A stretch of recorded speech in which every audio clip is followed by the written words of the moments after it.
Good evening, everyone. Before we begin, I'd like to acknowledge the traditional owners of the land on which we're delivering this presentation to you today, and we pay our respects to their elders, past, present, and emerging. My name is Yen, and I'm the primary investigator for the Healthy Brain Project and the Better Brains Trial. I am a psychologist and an associate professor at the Turner Institute at Monash University, and I will be hosting, I suppose, tonight. Thank you, everyone, for joining us. It's a pretty interesting topic. A lot of advances have happened, I feel, in the past year or two in terms of drug developments for Alzheimer's disease. There's been a lot of interest. There's been a lot of debate as well, and and there's also been a lot of questions, I think, in the general public around, what are these drugs primarily, and then how can I access them? Are we there yet? Would you recommend taking them? What are the side effects? Are they actually, do they actually work? So we've gathered a group of experts in the field, and we'll be discussing some of these issues. So if you have any questions, please put them in the Q&A box. And we will try and get to them after the presentation. So we'll first kick off with Associate Professor Scott Ayton, although he is most recently been promoted to Professor Scott Ayton at the Florey Institute, who will be talking about the current landscape of clinical trials of anti-amyloid drugs, followed by Professor Amy Brodtmann, who is a neurologist and will be talking about the therapeutic landscape for dementia, especially what it means for us here in Australia. And then we will move on to Dr. Anita Goh from the University of Melbourne and also the National Aging Research Institute, who will also talk about how we can make good choices for your brain every day. So lifestyle interventions or lifestyle choices really around optimizing brain health. And finally, Dr. Emily Rosenich will be talking about the Better Brains trial, which we hope to give you a little bit more information about. We'll then take a quick 10-minute break. During this time, we ask that you put all your questions in the Q&A box, and then we'll host about a 30 to 40-minute panel discussion around some of these questions that you've raised, but also some of the questions that I would like to ask the panel myself as well, and hopefully generate some interesting debate and discussion around this topic. So thank you very much for joining us tonight. This meeting is recorded, so if you do need to drop off at any time, please feel free to do so. We will share around the recording link after the seminar tonight, so you won't have to miss out. So with that, I would like to first introduce Professor Scott Ayton. He is the head of the Translational Neurodegeneration Laboratory and Deputy Director of the Melbourne Dementia Research Centre at the Florey Institute of Neuroscience and Mental Health. Professor Ayton's research encompasses both laboratory and clinical research relating to neurodegenerative diseases such as Alzheimer's disease, in order to investigate disease mechanisms, discover new biomarkers, and ultimately develop new therapeutics. So today, Scott will be talking about the landscape of current and recent clinical trials of anti-amyloid drugs. So I'll hand over to Scott. Thank you, Yen. And I just want to start by thanking all of the participants who have come and taken out their evening to come and hear about this. All of the research that we do is sponsored by the Australian government, and we consider that we do this for the people of Australia. And so I really look out for these opportunities to speak to the public, speak to you all, and just thank you for your engagement in what is, I think, such a really important topic. So hopefully I cannot. Oh, is that working? Okay, so I'm going to be talking about the landscape of current and recent clinical trials of anti-amyloid drugs. So there we go. Most of the therapeutic development for Alzheimer's disease has focused on a target or a pathology in the brain called beta amyloid, and it forms a beta amyloid plaque. And this has been considered for a long time to be the defining feature of the disease and also the instigator of the disease. And it emerges very early on in the disease. I've shown here an example of what we call the natural history of what happens in the different stages of Alzheimer's disease. So even 30 years, up to 30 years before a full manifestation of Alzheimer's disease, we get the accumulation of this beta amyloid plaque in the brain. And then closer to the point of symptom onset, we get the accumulation of a different pathology called tau or tau tangles. And then it's during this phase where the brain starts to undergo volume loss. So they start to degenerate, neurons die, and this precedes cognitive impairment. So the aim has been really to target the most upstream part of this pathway, and that's to get rid of this junk called beta amyloid plaque. Now, we're quite successful at this now. There's been a number of clinical trials over decades that have sought to do this. And now we've got optimized drugs that are very effective at lowering this plaque. We can detect this plaque by something called a PET scan, and you can see these angry looking colors here is where amyloid plaque is. But if we use a treatment, this very effectively lowers this to essentially back to control levels. So we're quite good at this. There's several drug classes that can do this now, and several drugs that do this now, and I'll talk about those in a minute. The question is, does lowering plaque improve cognition or improve the symptoms of patients? And this has been much harder to achieve. And this is something called a meta-analysis, where we've looked at drug trials of various drugs to see if they actually improve cognition. And when we see these symbols to the right, this says that this drug improved cognition. And when we see the symbols to the left, that means that the drug made the cognition worse. But where there's this horizontal line that crosses this vertical line, that means that the result is non-significant.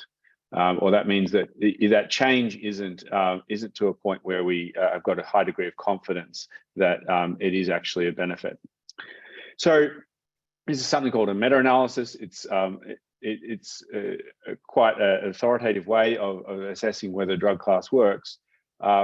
And despite this history, where we've had a long list of drugs that haven't worked, in the recent couple of years, the very latest drugs have seemed to show a benefit. And it may relate to the amount of amyloid that is removed in the brain. So this is a graph of different clinical trials, where to the left means we've got much lowering of amyloid plaque in the brain. And when we go further down, it means that we've got a benefit of cognition. So we really want to be in this bottom corner. And what we see, sorry, I'll go back.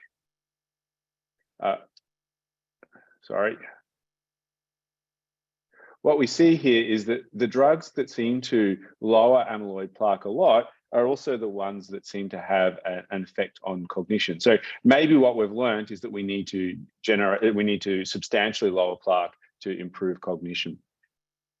And this has been the basis of 3 different drugs that have gone to the advanced trial and the approval stage. And these have got strange names, and I apologize for them, but they're aducanumab, lecanemab, and donanemab.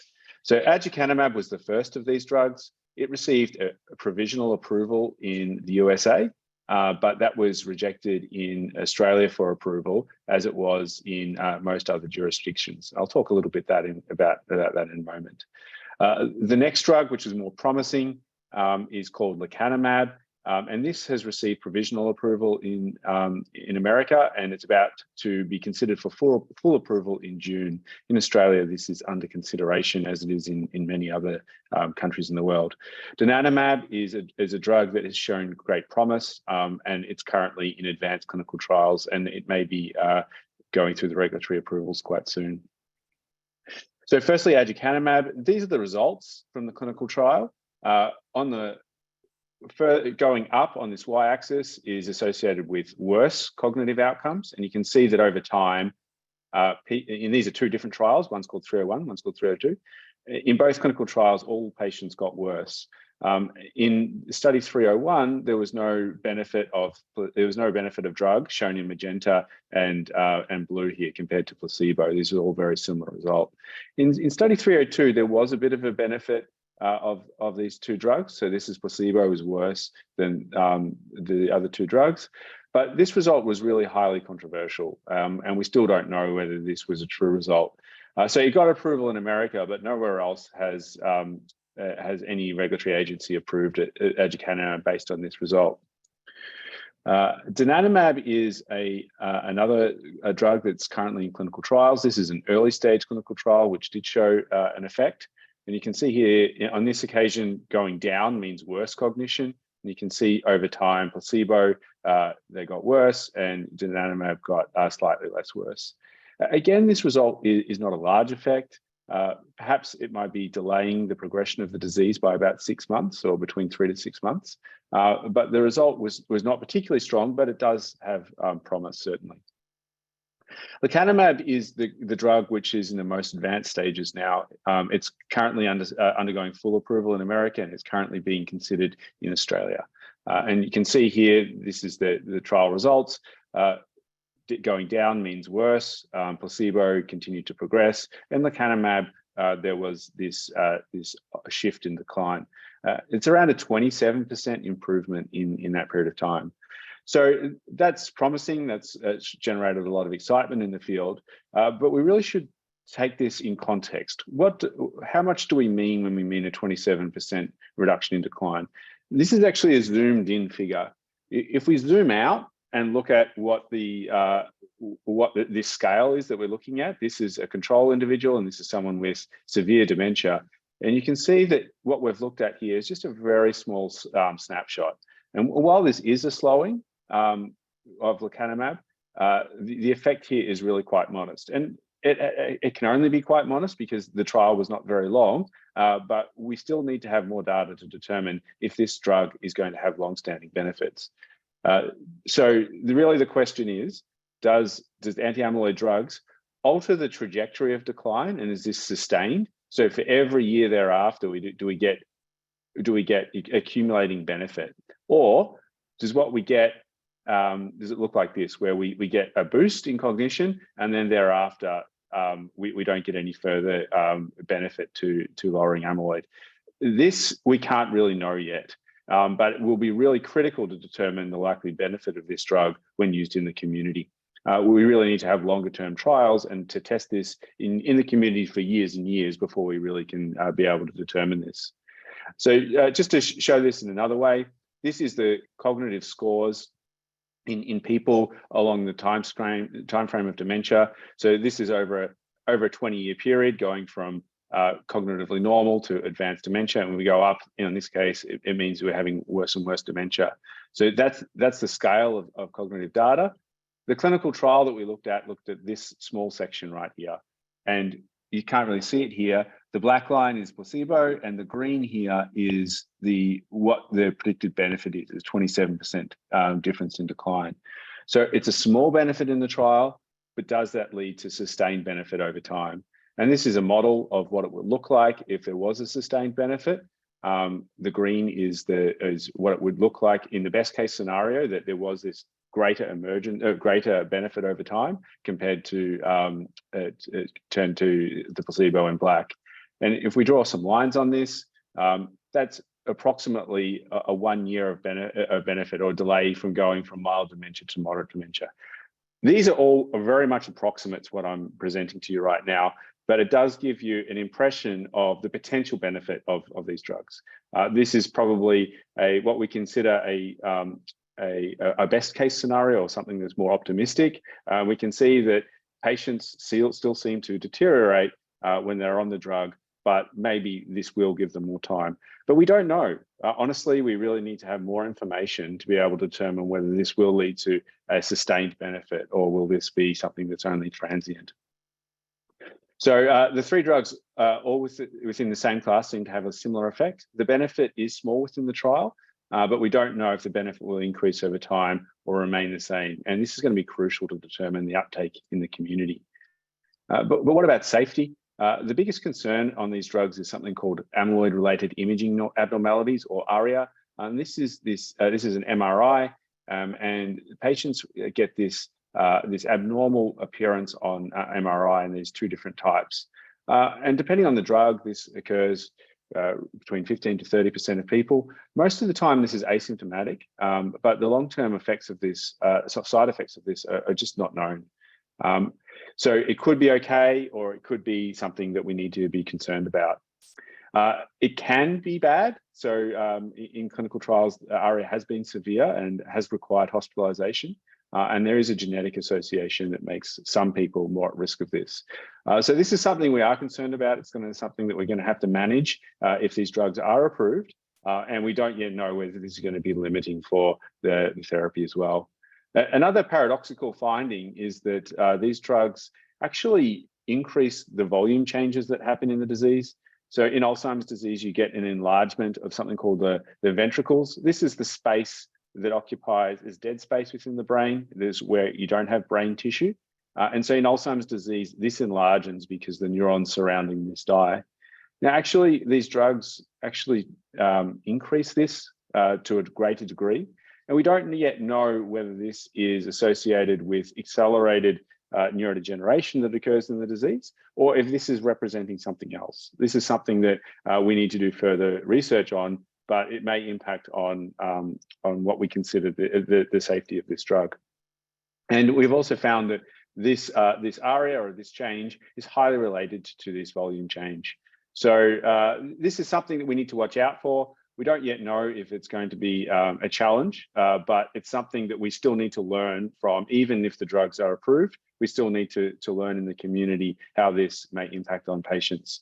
So the summary of the safety is that it's really unclear how severe ARIA will be, and it's unclear if it can be managed well in the community. It could be. It might be challenging. This is something that will need to be figured out once the drug is approved, or if it is approved. And it's also unclear what the significance of brain volume loss is. And that's also something that we're going to need to follow up in future work. So that's all I had to say today. I'll pass it on to the next speaker. Thank you so much, Scott. All right. So just a really quick overview of all the complexities of understanding drug or clinical trial outcomes in Alzheimer's disease.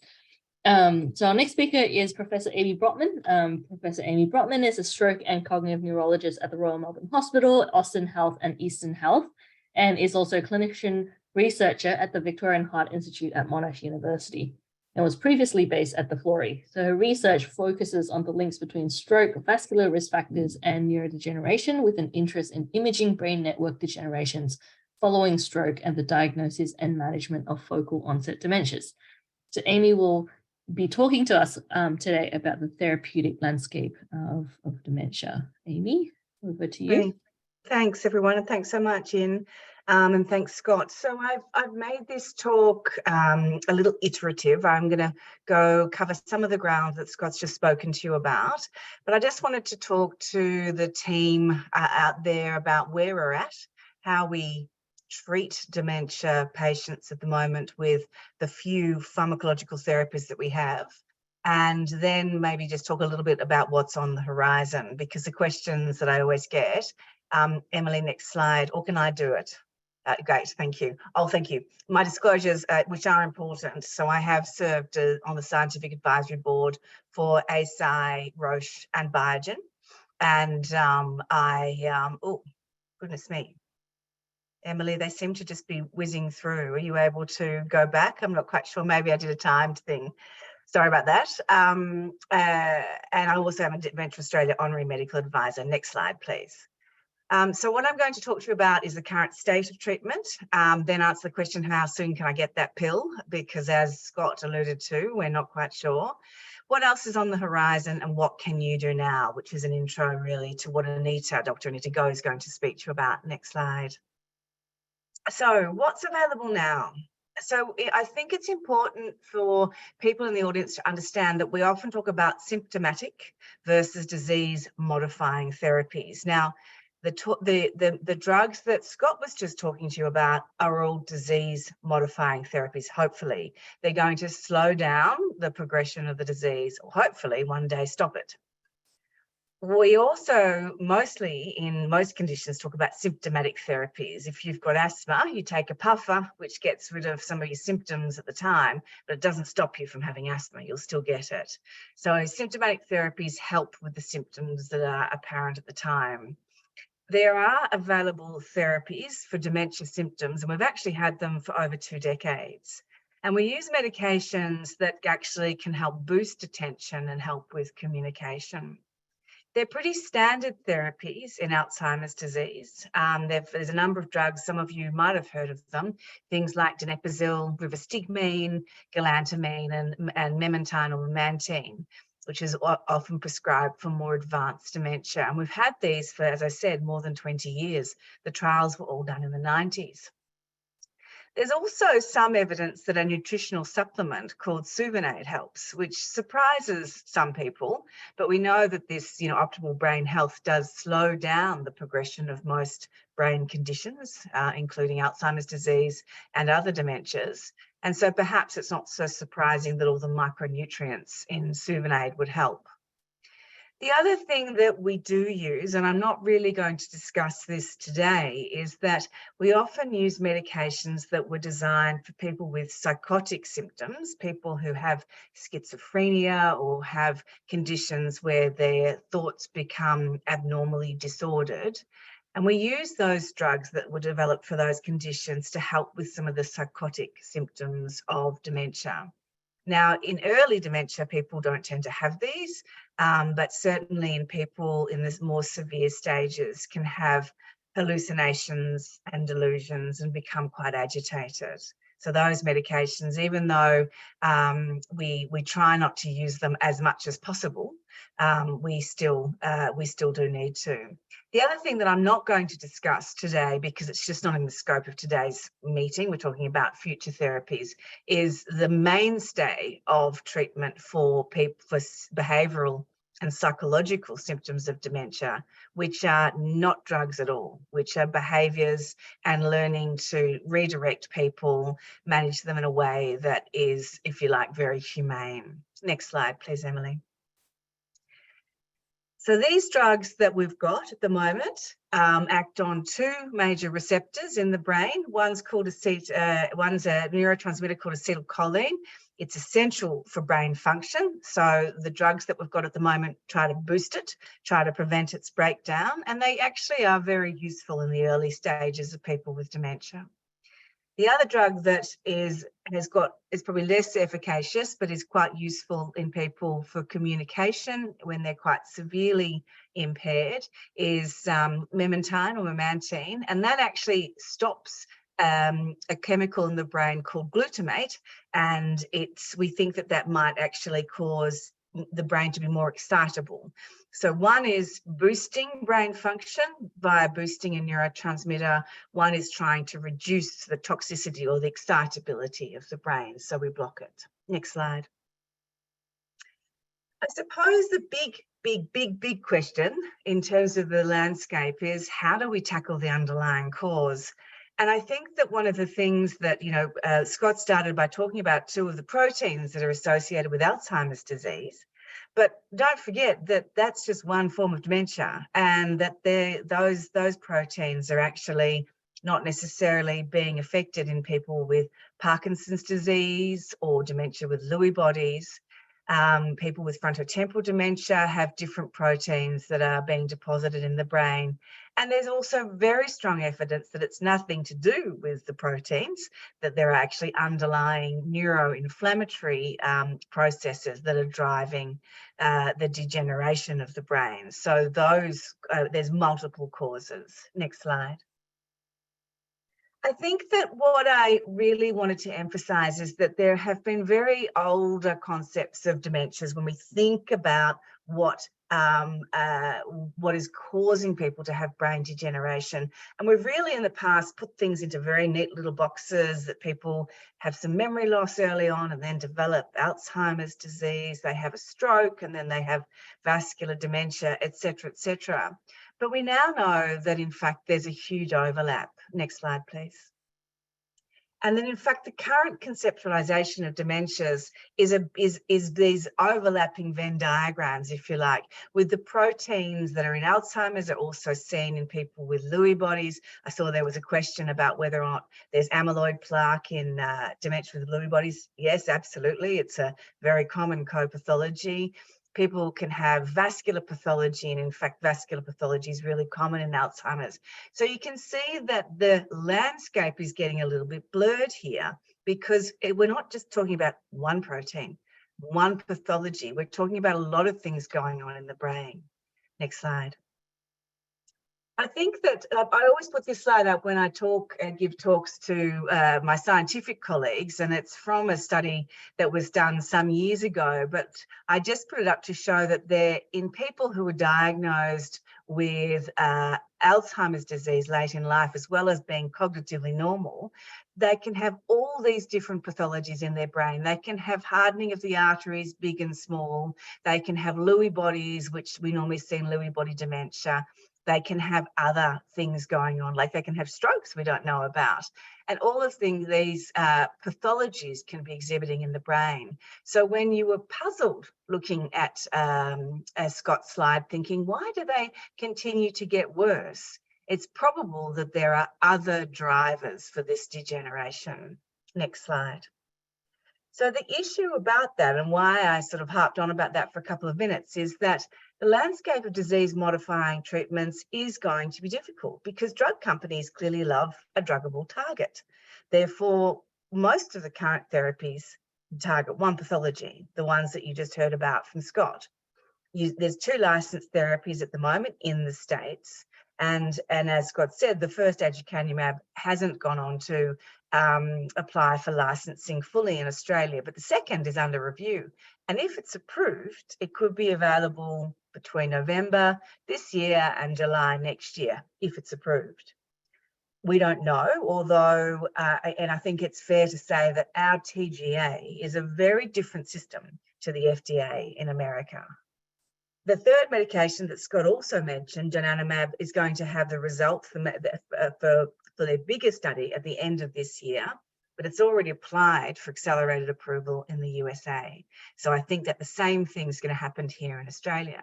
So potentially, next year, we're going to have 2 therapies that might slow down Alzheimer's to some extent. Next slide, please.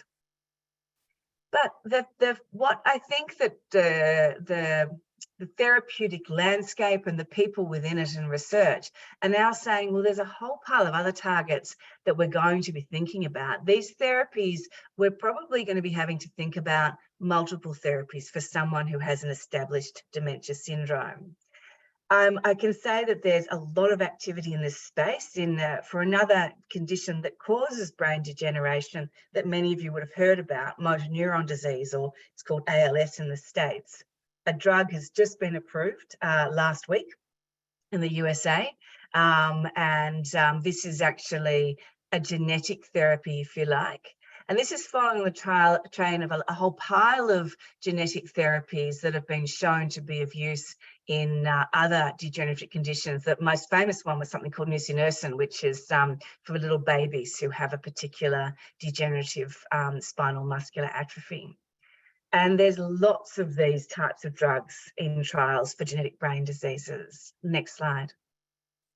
I can tell you that there's more to come, but there are no current anti-tau, anti-alpha-synuclein, which is the protein in alpha in Lewy body disease and Parkinson's disease.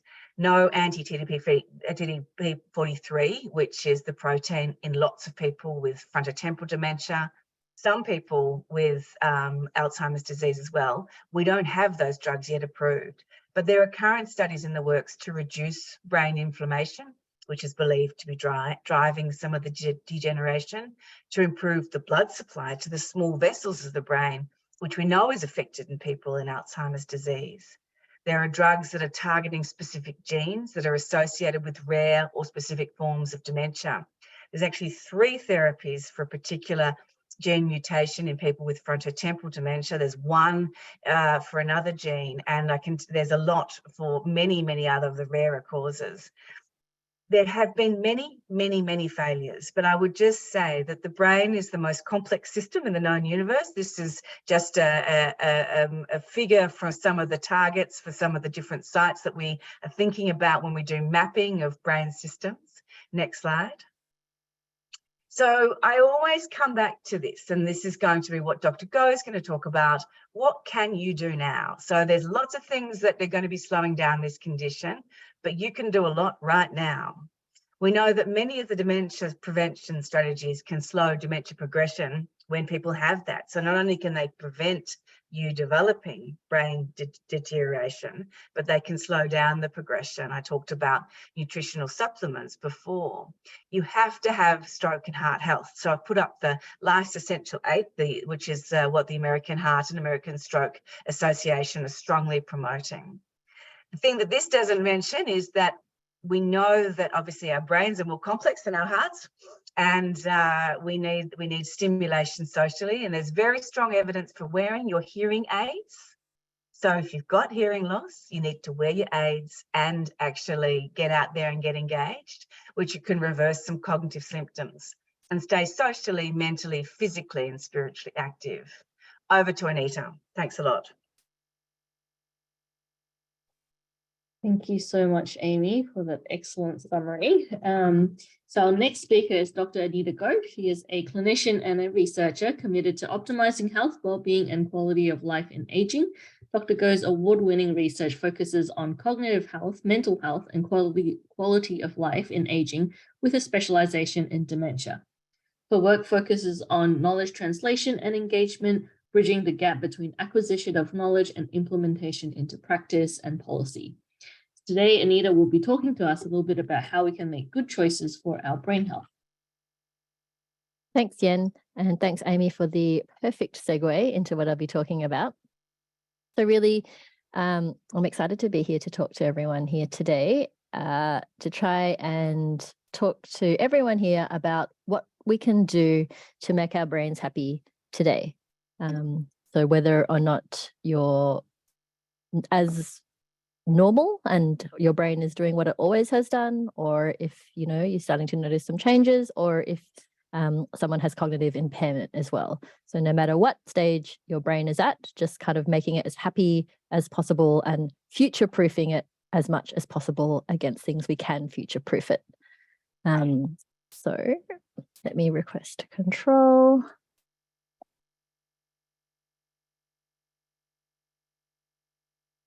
I am speaking to you from Nam today, so I'm on Wurundjeri Woiwurrung land at the moment, and I respectfully acknowledge that they're the traditional owners of my land. So brain health is health. I don't think I need to convince anybody here about that and how it's key to anybody's well-being and functioning. I mean, you're here for a Better Brains webinar. So really, I think everybody should make good choices for their brain every day, and everyone can make good choices for their brain every day. And you can do this for a number of reasons. But here today, I think one of the main drivers is to lower your risk for dementia, and also just to live your best brain life, really, at every stage of life. And Amy spoke about, kind of that optimal brain health slows down progression as well. So that's a really important key point as well. And no matter what type of pathology, if you do have dementia, or if you know someone with dementia, no matter what sort of pathology, whether it be Alzheimer's disease or Huntington's disease or frontotemporal dementia, all these strategies are something that you can do and have agency around as well. So I'm going to talk about two key strategies. One is kind of increasing or maintaining your best brain function, what you can do to kind of keep things as optimized as possible in the system. And the second is making sure nothing happens to the brain that can harm it and reducing the actual damage to your brain.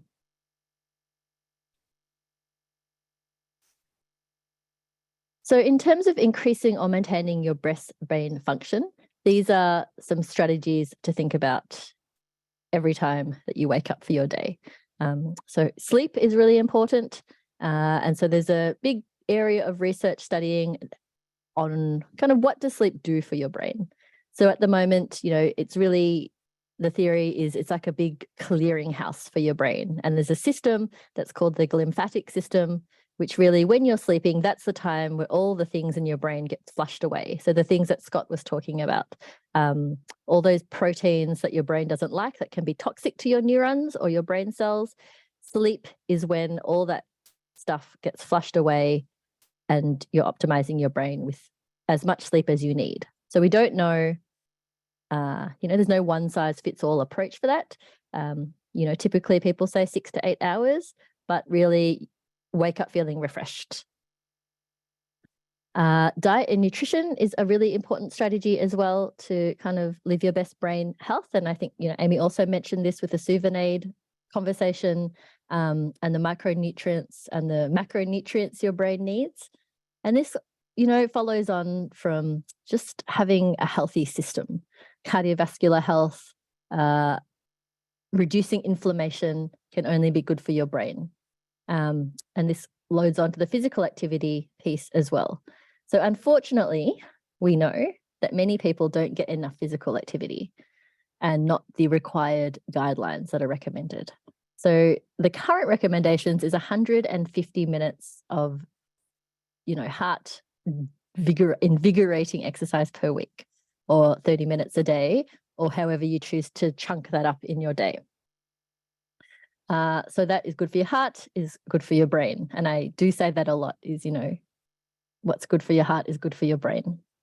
So focusing on kind of the wellness of your bodily system will help to maintain your best brain. Mental health is really important as well. And again, people also say there's no health without kind of mental health.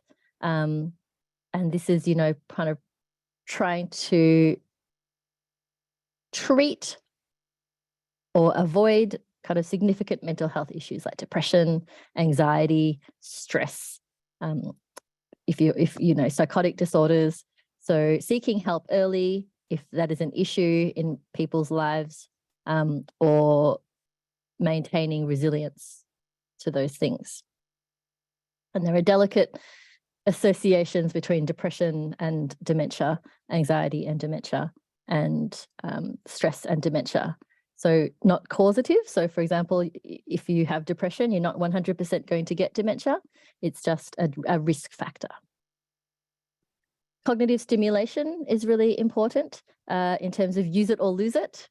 So, you want to keep your neurons firing and using kind of the keeping things ticking along and firing. So things like kind of doing things that you're doing now, coming to a webinar and learning new things, or relearning things that you already knew, or discussing things with us in the panel session later is all really good to maintain best brain function. And social connection as well. Amy mentioned this too, is that that's a really important aspect of humanness, I guess. We're a very social species, and these relationships are important to keep your brain happy. And one of the big study just came out, a big systematic review of social connections, and it looked at lots of different long-term studies over many, many years. And what came out from that is that it's the quality of those relationships. You could have one person in your life or two people in your life that you can really confide in, and that's enough, just as long as you have strong connections rather than 6,000 people that you don't really think that you can confide in. And then also reducing the actual damage to your brain, moving over to the right-hand side for me. So minimizing the trauma to the brain. So, head injuries. If you do a sport, protect your brain from lots of impacts. Try not to get in lots of car accidents or motorcycle accidents. Try to minimize infections to your brain, all that kind of stuff. Like not smoking, not drinking too much, all that kind of stuff. And managing your health. So again, heart health is brain health. if you've got cardiovascular risk factors, if you need to take, anti-cholesterol, cholesterol-lowering medication, if you need to take diabetes medication, get yourself checked for those and do whatever the doctor tells you to do to kind of manage your well-being. So those are the major things. And where this comes from is lots of research. But one of the ones that I would encourage you to look up if you have time is this Lancet Commission. So the Lancet is a very well-known academic journal, very famous. It's been around for hundreds of years, very fancy. And this team of people went and looked at all this kind of research out there and synthesized it into these modifiable factors that you can change in your life if you can. So things like try and get as much education as you can, as you are able. As Amy said, minimize hearing loss, because again, that loads onto social connections, but also neurons being stimulated, and everything else I think I've talked about. And if you can, yes, air pollution I didn't mention, but that's also part of kind of keeping a healthy system. So really the mechanisms for that, I just want to briefly mention, is that the things I talked about in terms of the strategies. So all these things load onto reducing the risk to your brain, whether or not it's amyloid or tau mediated, vascular or inflammatory. Again, doesn't matter what the pathology is, this will help. All these things will help. And also increasing or maintaining what you've already got. So not further damaging the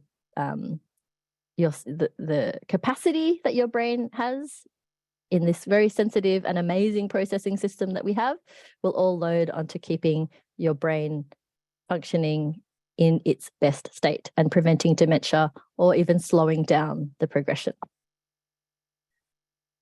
So take-home message is start where you can and do what you can. So we have things that are called the social and economic determinants of health. So again, none of this is meant to shame anyone into, thinking that they're not doing all that they can. Everything helps. And some things are more expensive than other things, for example, and access to, some drugs is difficult for some people, and access to healthy food and air is sometimes also difficult for people. So really do what you can. There is something called a healthy aging quiz if you're interested, to help you look at to see whether your current lifestyle was helping you to age well. So this has a series of 27 questions and also suggested action plans if you're interested in finding out about kind of specific things that you can do within your life. And I've put the QR code there as well. And then lastly, in a very embarrassing last slide, if you are more of a kind of a visual or oral learner and you would like to know a little bit more about dementia prevention, I did do a talk on this with the major thesis that it's never too early, it's never too late to start. And I've put the QR codes there and the links there, or you could just Google my name and TEDx and it will come up. And it's basically the things I've been talking about today. So thank you for your time and attention. I'm looking forward to discussing and answering your questions. Thank you so much, Anita. Got a little mini celebrity with us tonight. All right, thank you so much for that. Now, finally, we will move on to Dr. Emily Rosenich, who is a postdoctoral research fellow in neuropsychology within the Turner Institute for Brain and Mental Health at Monash University. And her research investigates vascular, lifestyle, and genetic contributors to cognitive decline and dementia. So Emily, if you are a part of Better Brains or the Healthy Brain Project, probably already know her quite well. She is very much actively involved in the facilitation and management of the Better Brains trial. She is the lead project manager. She manages everything and takes care of everything related to Better Brains for me. So she's worked really, really hard on this trial, and Emily will be giving you a really brief overview about what Better Brains is. We're set to end recruitment at the later on in this month, so on May 15th, in just about 2 weeks' time. So we're on a final push really for the last cohort of participants to come through and be a part of our trial. Thank you, Yen, and thank you for the opportunity to speak to you today. Such a great turnout today. Can I just say thanks so much, everyone, for taking the time out of your busy evenings to attend.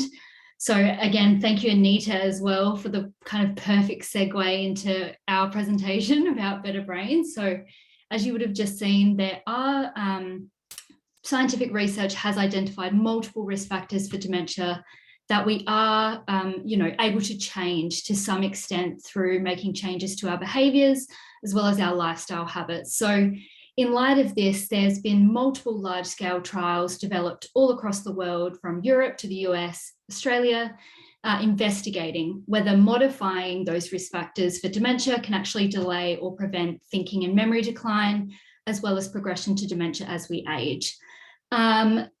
These trials are great, but the majority of these trials are conducted in mostly older adults.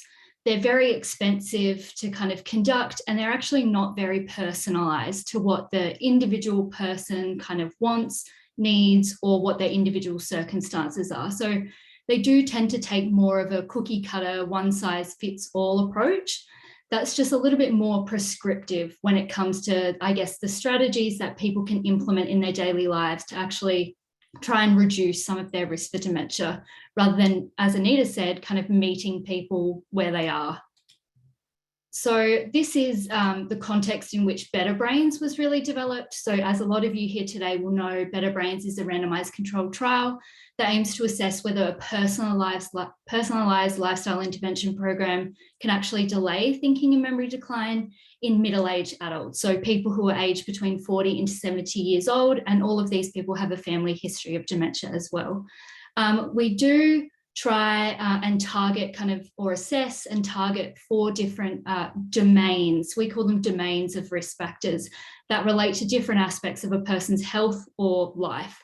So these are sleep, mood, heart health, and low social and cognitive engagement, all of which have been mentioned in previous presentations. Better Brains was essentially developed to help us understand the most effective ways that we can reduce risk of dementia, and we officially launched the trial in August 2021. So after we launched our trial in August 2021, we have amazingly almost recruited 1,700 participants, and we're getting very, very close to randomizing 1,000 participants. So we're super grateful for all of the participants who have, I guess, selflessly really devoted their time and energy to, doing all of these assessments and being involved in our program, because really without them, this trial it wouldn't happen. So in terms of what the study process looks like, I just wanted to give you a brief overview of the different stages. So if you are thinking about signing up, this is kind of what you can expect. So you'll come in, it's all online. So you'll visit our website. You'll do a couple of pre-screens and medical screens to assess your eligibility to be involved in the trial. You'll then, of course, provide informed consent. You'll create an online profile, and then you'll do what we call a risk factor assessment, which I'll get into in the next slide.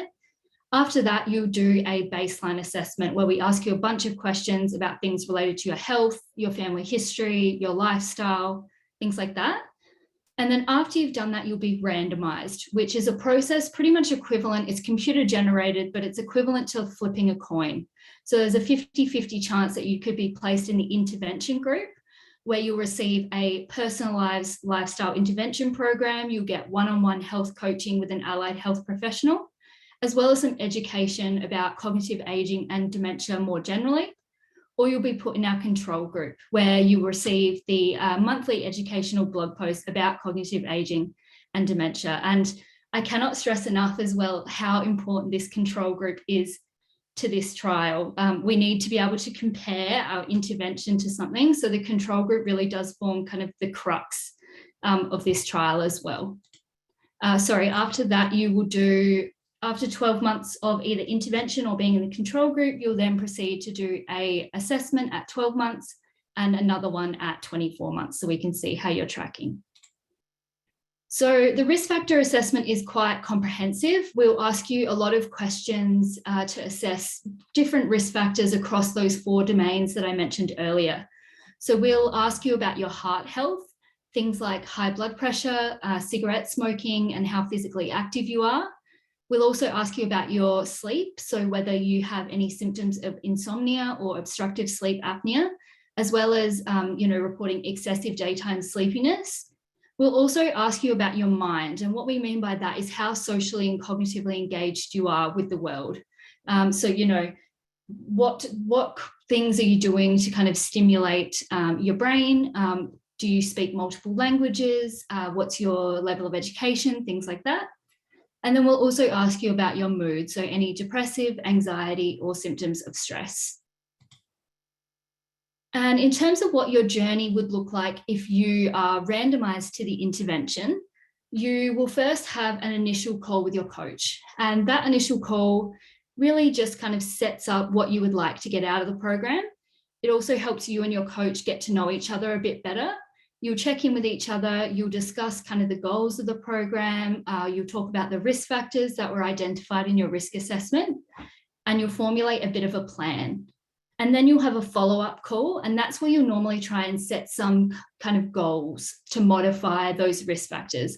And this is all really determined by you. So it's fully person-centered. So if there are certain things that you'd like to work on, you can elect to work on those, as well as the strategies that you would like to implement.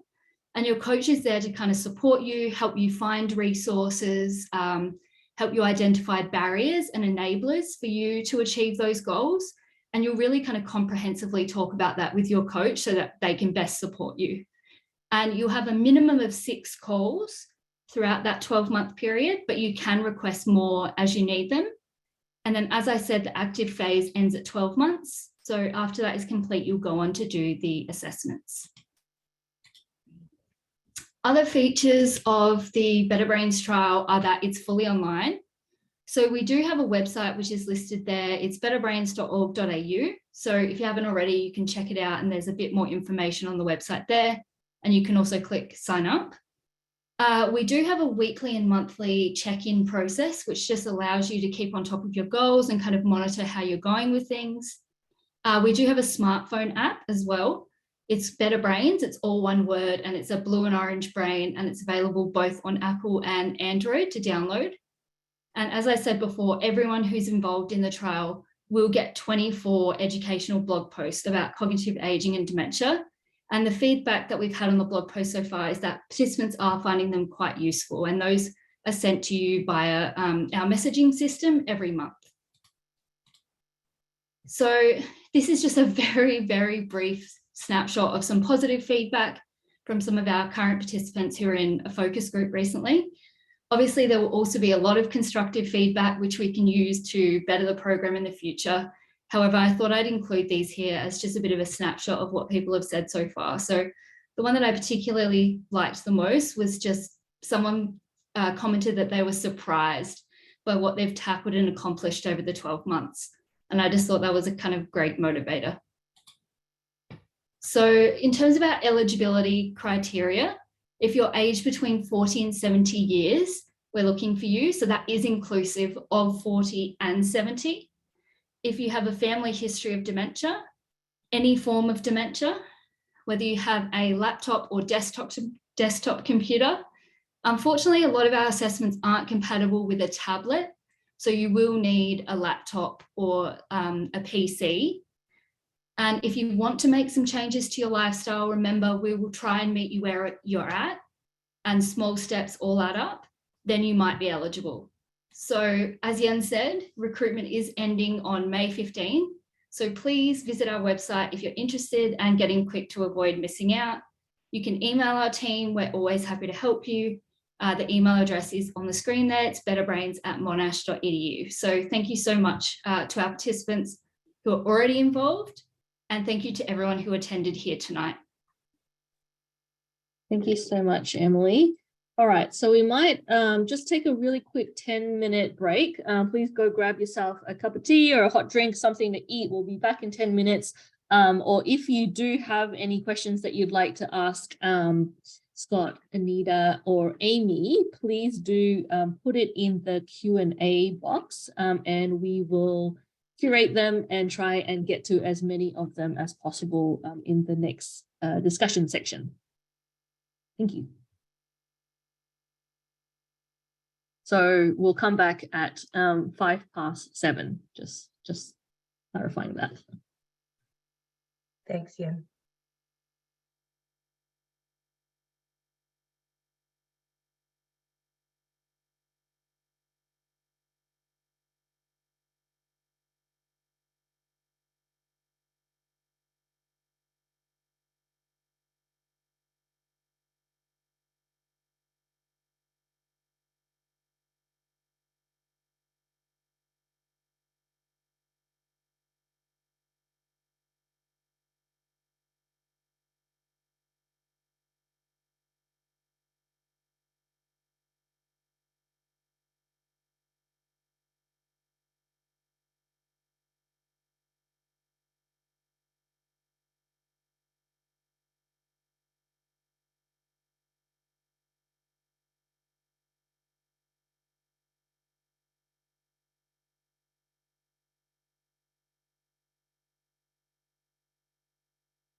All right. Welcome back. We have a lot of questions posed, so we'll try and get to as many as possible. Maybe Emily, if we could just stop sharing screen so we can get all the panelists' faces. Give Scott a couple of minutes to rejoin. But we certainly have a lot of discussion questions. So I'd like to, as we wait for Scott, I'd like to just really quickly. Oh, hey Scott, thanks for coming back. Just curating some of these audience questions. So the first one is, what is the exact role of A beta in the development and progression of Alzheimer's disease? Scott, do you want to? Well, that's a curly question. This has been subject of the debate since 1986. We still don't really know. There's very strong arguments to say that it is the basis and the cause of the disease. But equally, there are challenges to that those pieces of evidence as well, that make it not so sure that it is actually the cause of the disease. I'm firmly in the camp of it's probably not the decisive factor in the disease, but that is a point that is really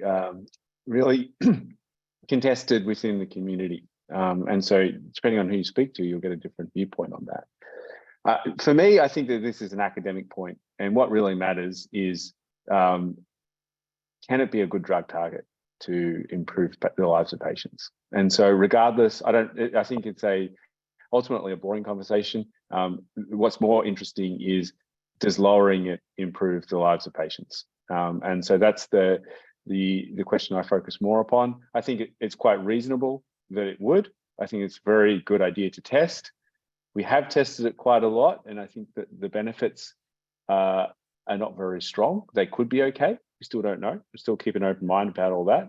But I think my opinion is that that we should continue looking at other aspects of this disease.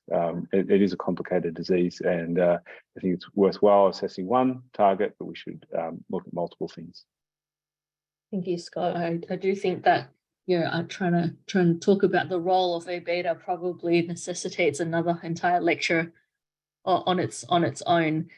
So you talked at length about ARIAs in your presentation. Can you, I guess, expand on a little bit about what the symptoms of ARIA are? What do people look out for? Sure, I can talk about that, but I just thought that Amy has actually treated patients with ARIA, I believe, and so it might be better for Amy to answer that question. Yeah, sure. Thanks, Scott. So in these studies, so we participated in the aducanumab, the Biogen study. We had a lot of people in that study, and I would say that almost all of them at some stage, it felt like had an episode of ARIA. Almost all of them had no symptoms at all. So they didn't have any symptoms at all. So I think it is important to emphasize while the imaging can look pretty startling, and remembering that these people were having the scans not because of their symptoms, but because they were routinely ordered over the study, because we knew this could happen. So most people had no symptoms at all. Some people had a little bit of dizziness. They felt a bit sort of lightheaded. And that we found that they had ARIA as well. Most of the people with the swelling, you saw those sort of the white streaks that Scott was showing those images of. If they had severe swelling, that they could get headachy and could be confused, and people with very severe ARIA, a few of them did need to go to hospital. The other thing that can happen is that with ARIA-H, or with little bleeds in the brain, we saw that they could have episodes where they were a bit confused for a period of time. or they could have a bit of a headache as well. So the symptoms, there were a couple of people in the trials who had severe ARIA and needed to be hospitalised. Nobody in our study in Australia, but internationally there were. So the symptoms can be nasty, but I'd have to say that overall, most people, even with really kind of scary looking scans, had no symptoms at all. Really interesting, and sort of speaks a lot to sort of Scott's point earlier about, we still don't really kind of understand very much about what these ARIAs mean, right? Like whether they are indicative of a neurodegenerative process or if they're sort of benign. No, that's right. And I mean, Scott's done some work on this in another, looking at the increased degeneration in the brain with these drugs. I'd have to say that they're called ARIA because they were seen in these amyloid removing trials. We do see ARIA that's called something else in people who aren't on these drugs at all, who've probably got some endogenous antibodies, naturally occurring antibodies, and they're called a different thing, CARI or ABRA. And in some of those people, we do need to treat them with prednisolone, like a form of cortisone or steroids. We didn't do that in these studies at all. There wasn't a protocol to do that, and everyone got better from the ARIA in their studies to date. So it's I think it's something we're still going to be watching this space. We don't fully understand. There's probably good evidence that the people who responded best to the drug got the ARIA. It's probably also worth saying that this is the case for a lot of new drugs as they come to the market, that there's uncertainties about benefits and risks. I think that this has perhaps been a little bit more controversial than usual, but it is kind of, because perhaps it's quite a common disease. But we're in a normal stage in the process of drug development. And so we carry through uncertainties that we need to fully understand when they get taken into the community. They're just, frankly, there are just parts that we don't know. It could be okay, or it could be something that we need to worry about and we need more information. Yeah, that's right. And I mean, if there's great benefit from a drug, you'll have great risk. I mean, many of the people on this call, this conference, would have had chemotherapy or know someone who's gone through chemo, which can be utterly dreadful with terrible side effects. But they're doing it because they think they're going to cure the disease. And if we knew that these drugs had a cure, we'd accept a much higher risk of side effects. If they've got a modest benefit, then we'll only accept a modest degree of side effects. So that's where we're, exactly as Scott said, really learning about what we're going to bear, I suppose, as a therapeutic community. Thank you, Amy. There have also been a couple questions about micronutrients and Suvanade, and also a different one called something cleanse as well. Would you mind talking a little bit about that? So micronutrients are the term that we use to cover all the vitamins and minerals that are in our foods. So they're nutrients that we only need in tiny quantities. I mean, people need a certain number of grams of protein per day, a certain number of grams of carbohydrates, but we only need micrograms, so a millionth of a gram of the nutrients, hence the reason why they're called micronutrients. So they're also the trace elements, the sort of things like the metals that we don't often think about, selenium and boron, and small amounts of metals and minerals that are really essential for our brain function, but we only need them in tiny quantities. So that's what's available, and these nutritional supplements provide all of the vitamins, minerals, etc., and healthy fats that you need in a single day. That's how they're designed. And I think one of I may interject with, if your body has enough of it, then taking more of it is not going to help you. It's just creating expensive we. Very good point. Which is why we recommend nobody should take. There's never been any benefit from taking vitamins ever. Exactly. Unless you have a terrible diet. There are 2 phase 3 studies showing vitamin E benefits patients with Alzheimer's disease. One published in New England Journal of Medicine, and JAMA Neurology. So you see, there's much debate in the field with studies that will tell you one thing and studies that will tell you another thing. So I think the prevailing thing at the moment is just to follow the healthy guides to eating that governments will give you, that you will see all over the place, and really is getting as much healthy food in as possible. There's no one size fits all. It's very culturally based as well, what people eat. But really, as much fruits and vegetables, brightly colored things is better for you than taking supplements. If you look at the evidence, there's actually very poor evidence for things like, the famous things that you would have heard of, like ginkgo biloba and lion's mane mushroom and the vitamins E and, things like that. So you can find evidence, but it's not amazing. People are not going to be preventing the dementia risk by spades taking these supplements, especially if they've got a healthy diet and can afford a healthy diet. So again, there was a question in there about, how much of this, how much of that. It really is keeping your body system as healthy as you can. And I've got, the Australian Guide to Healthy Eating on my wall, which you can't see because it's not my face. AI, it's amazing. But really, there's kind of clever people, nutritionists, dietitians that kind of tell us what is good for our system and to follow that.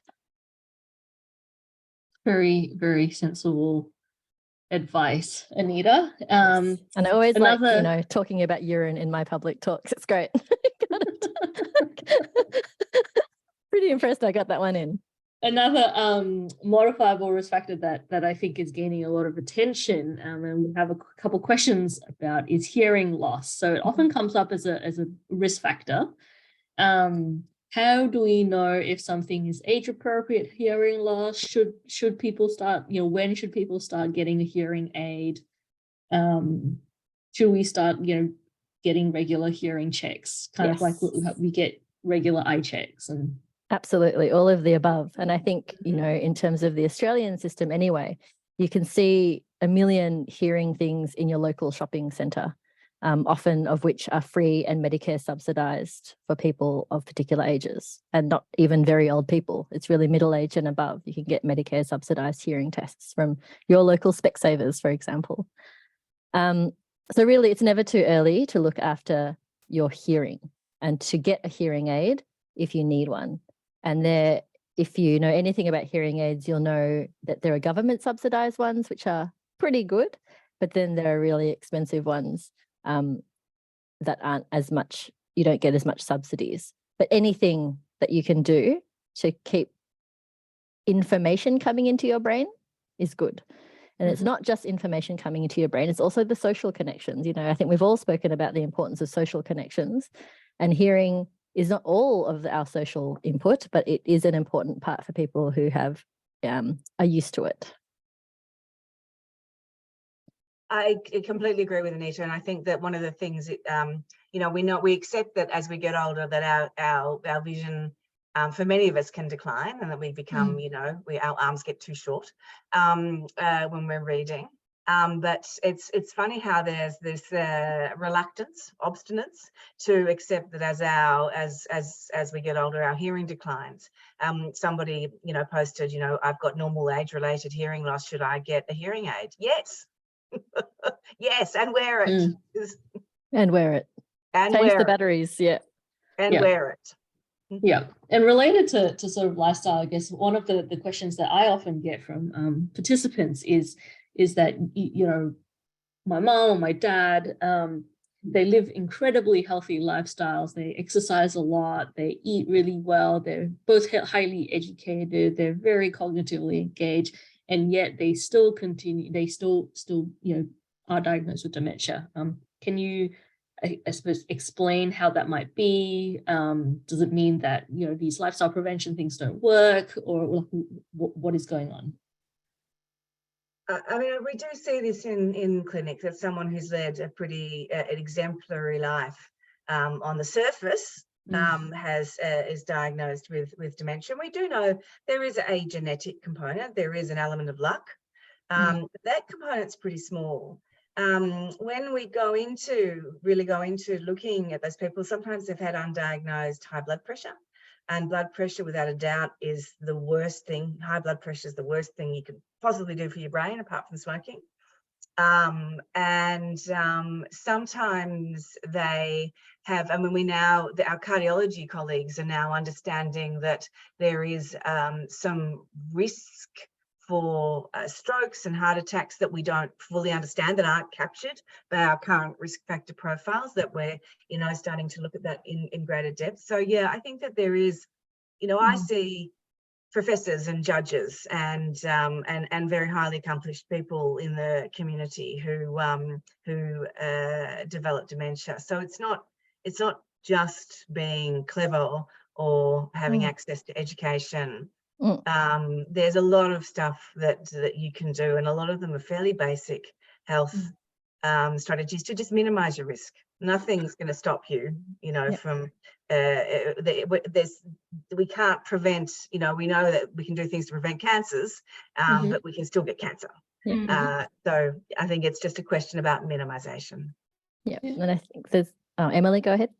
Thank you. I just wanted to add too is that we do want to focus as well on the things that, of course, we can do and are easier to achieve, but we definitely cannot have individual kind of strategies for people to reduce their risk without also having population level initiatives by the government and public policy that supports people to be able to engage in these behaviours. So this is something that definitely our group, Yen, one of our PhD students, Lisa Bransby, has been investigating a lot throughout her PhD. So this concept of, well, how modifiable are certain modifiable risk factors? So for example, air pollution is listed as a modifiable risk factor, but on an individual kind of level, you can't tell someone to move out of a highly polluted area. It's just not feasible. So we really need to be lobbying our MPs and our governments as well for, better support, better funding to enable people to live brain healthier lifestyles, more green spaces, more facilities for biking, better access to fresh fruits and vegetables. High quality education. High quality education, closing the gap, because there are huge health inequalities across this nation. So, yeah. That's right. Someone asked also kind of whether or not there were studies that kind of quantified how much lifestyle can help dementia prevention. So I'm going to I know I talk about this a lot, but talk about this diagram that's in the Lancet, which kind of shows that 40% is up to 40% is modifiable by just things that you can do in your everyday life. And all these things that you can see numbers is like the percentage reduction in dementia if you got rid of this risk factor. So if people got more education, if people looked after their hearing, if people avoided traumatic brain injury, they looked after their hypertension, they didn't drink more than 21 units per week, they tried not to to tip into obesity, to not smoke, to avoid or treat depression, to not be social isolated, to be physically active, avoid air pollution, treat diabetes, and all of that adds up to 40%, which is not insignificant in terms of this is something that you have agency around.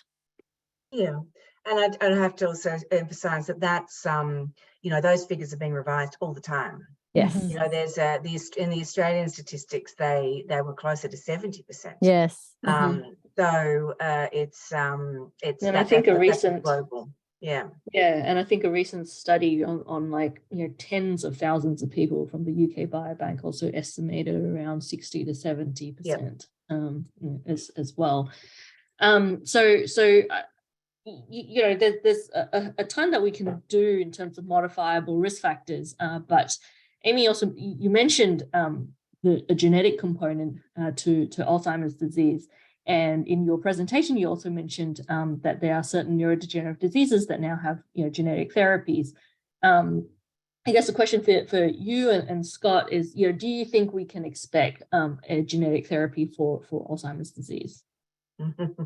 Targeting something like ApoE, for example. Yeah, for ApoE. So there are, I'd be interested in Scott responding as well to that question. So the biggest genetic risk factor for Alzheimer's is something called ApoE, which is a gene that does a lot in the body. It's not just important for brain health, it's really important for heart health as well. And when we're learning more and more about it, it's really important for normal immune function within the brain. It's been kind of ignored as a target for decades because it was just thought, oh, it's a risk factor for Alzheimer's disease. But there are now therapies that are looking to try to target this. They're a way off. It's not as easy as those other therapies where there's just one little part of the gene that's different, which is easy to target. So it'd actually be replacing a fairly large set of machinery. So I think that those therapies are a little way off, but they're certainly being trialled now. Scott?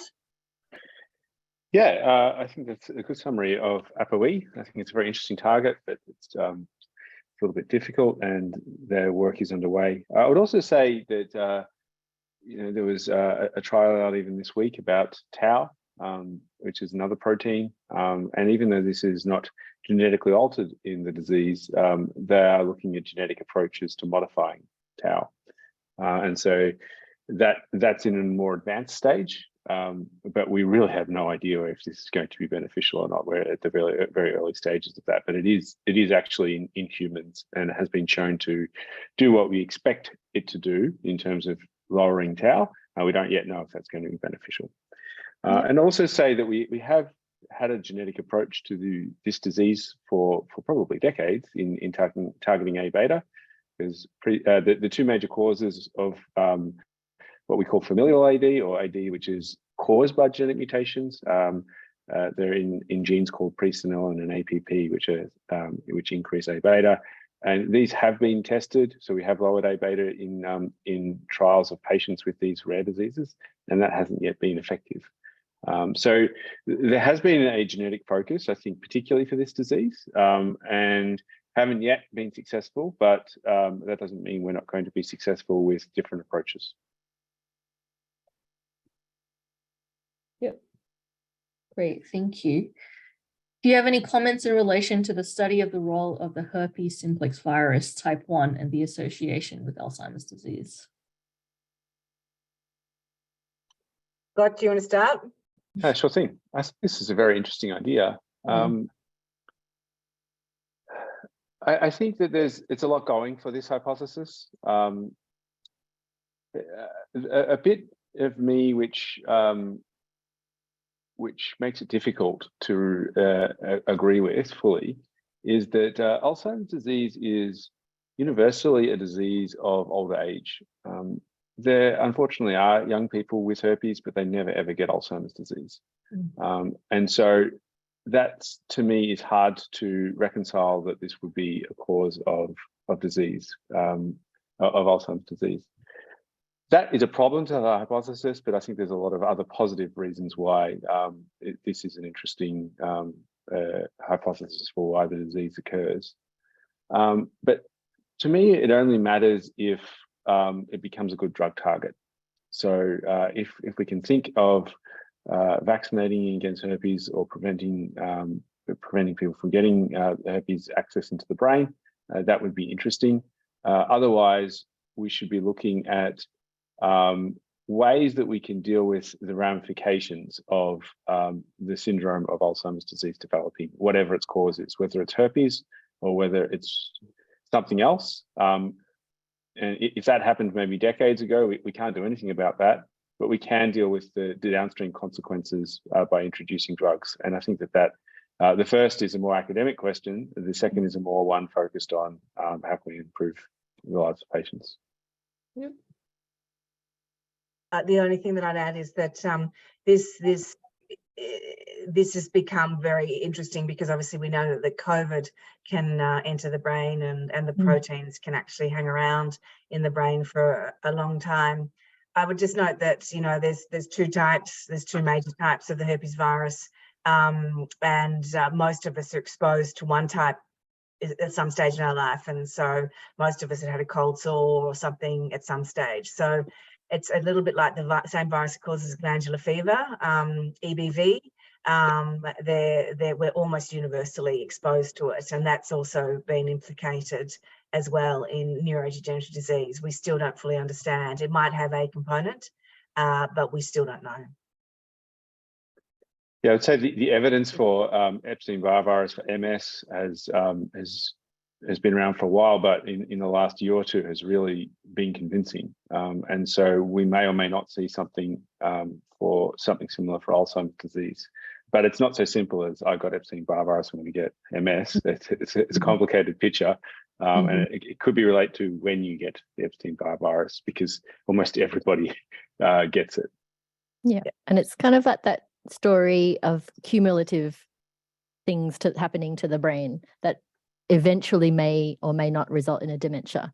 But the more things that happen to a brain, like say infections with, you know, various things, every type of kind of insult to the brain, it's a terrible way of putting it, but that's how we put it, increases your risk. Yeah. All right. This question is certainly a little bit more of a philosophical question, I suppose. And I thought, you know, I know this is something that Emily's been kind of thinking about quite a bit. So, you know, there's a strong family history of Alzheimer's disease, say on my mother's side, father's side. You know, do you think we should get tested to start prevention, or you know, do you think it's wise to find out? Thanks, Yen.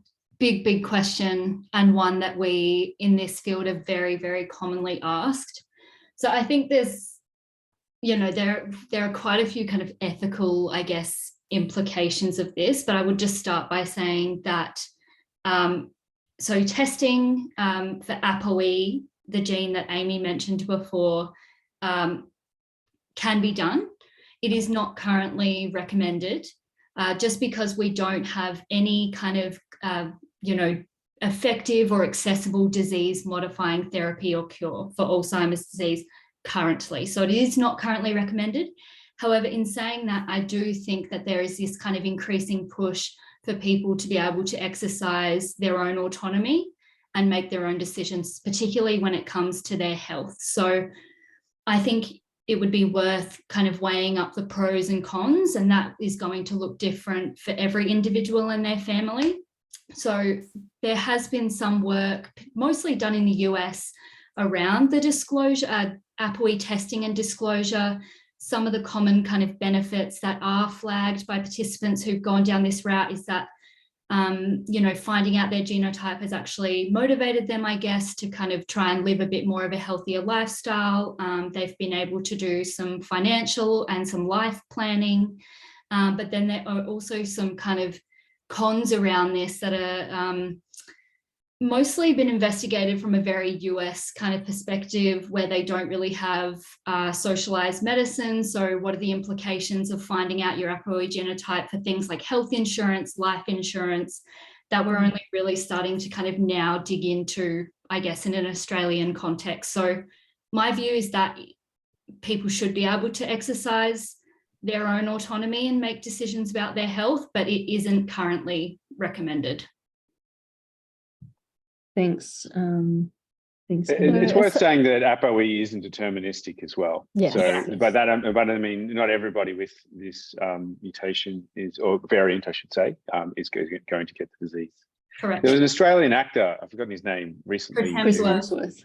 Yeah, no. Yes, that's it. Yeah, Chris Hemsworth. He was recently genotyped with this risk factor for Alzheimer's disease. This does certainly increase his risk for Alzheimer's disease when he's much older than he is today. But not everybody with it gets the disease. Yeah, that's right. And it is, as Yen said, a very kind of vexed question and a philosophical one as well, which is very much grounded in people's values and belief systems and what it means for them. So someone who's also had a kind of a history in Huntington's disease research, so we've known the genetics for that for decades. And there is a test that will tell you with pretty much 100% certainty whether you'll get Huntington's disease, which does cause dementia. But really, the studies that have looked at this, people do not take up that test to find out whether they will get it in the future. Like 85 to 90% of people don't get tested to find out whether they'll get it in the future, because simply for some people, they want to live their lives, or there's nothing that can be done about it.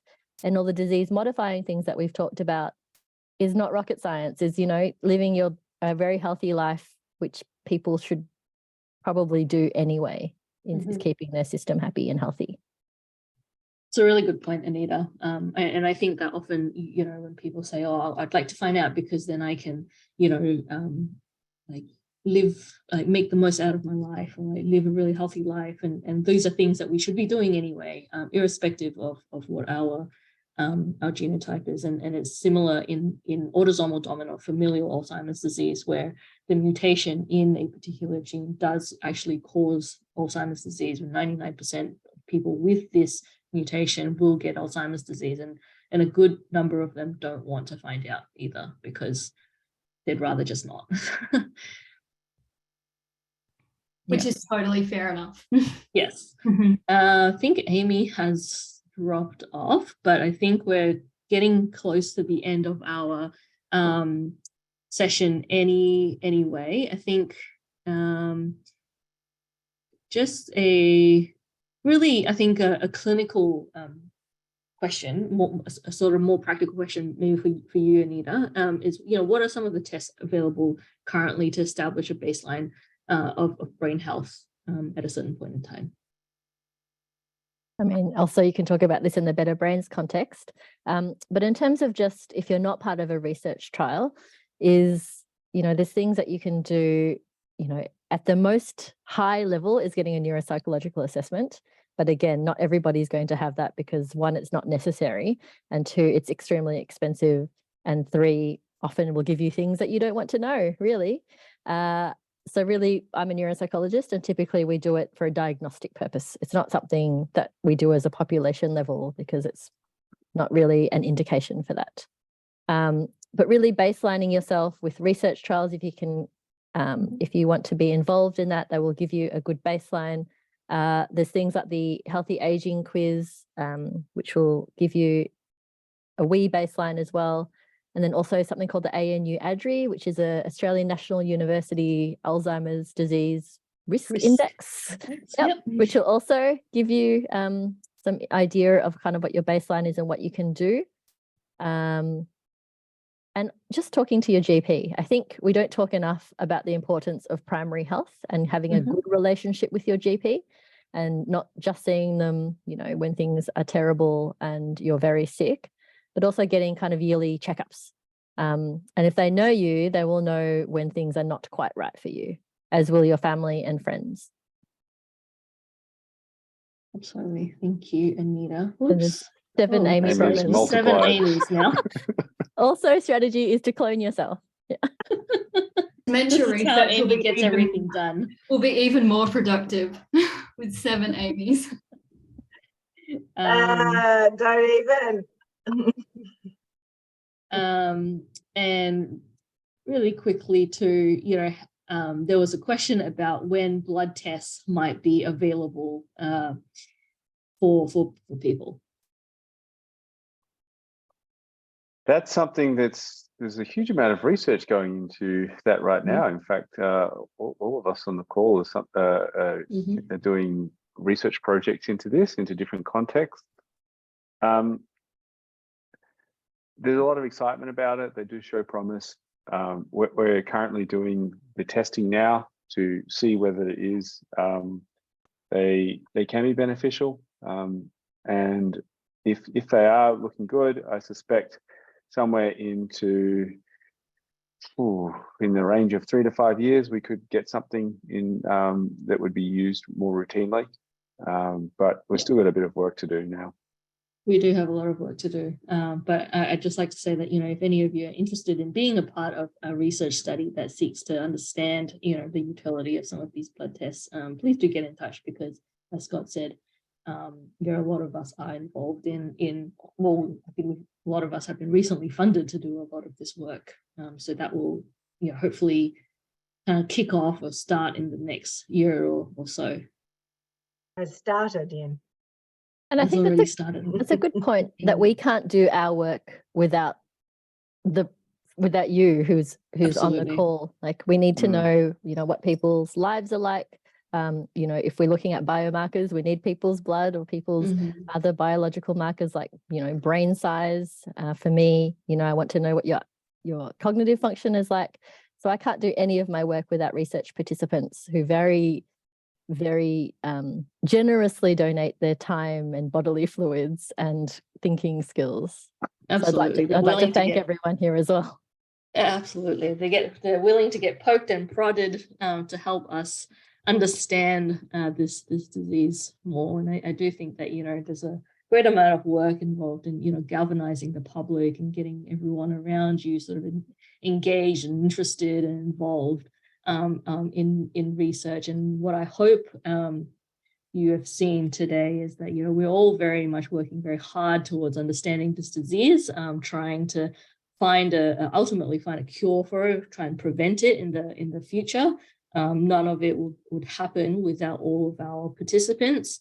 And of course, the engagement from the general public. I think there was a question earlier about funding as well, and it all sort of ties into it, right? So whatever is going to be important to you is going to be important to your MPs, and that essentially kind of gets research like ours funded. There is also a question just quickly in the Q&A. How do we contact you to volunteer? Which I thought would be a good one to leave the session on. Yes. So to sign up, Emily might just throw up the screen again. Please get in touch with us. Email us at betterbrains@monash.edu. We are closing recruitment in a couple of weeks. So this is really sort of the last push for participants. You can follow us on Twitter and Facebook. We regularly post things that our lab's doing, but also other research relating to dementia. Check us out at betterbrains.org.au. We do have a little video that kind of explains the trial as well. And if you have any questions or would like to speak to one of the research team, email us at betterbrains@monash.edu. If you have any sort of burning follow-up questions, please do email us, and we'll try and get in touch with one of our experts and help answer some of those questions for you. But otherwise, I'd like to thank all of our panelists. Thank you, Amy, Scott, and Anita, for giving up some of their time tonight and coming to speak with us and giving such excellent, informative presentations, and also answering so many questions. Thank you. Thanks, everyone. Sorry, Thanks, I have everyone. a hiatus. Thanks. Thanks so much for organising.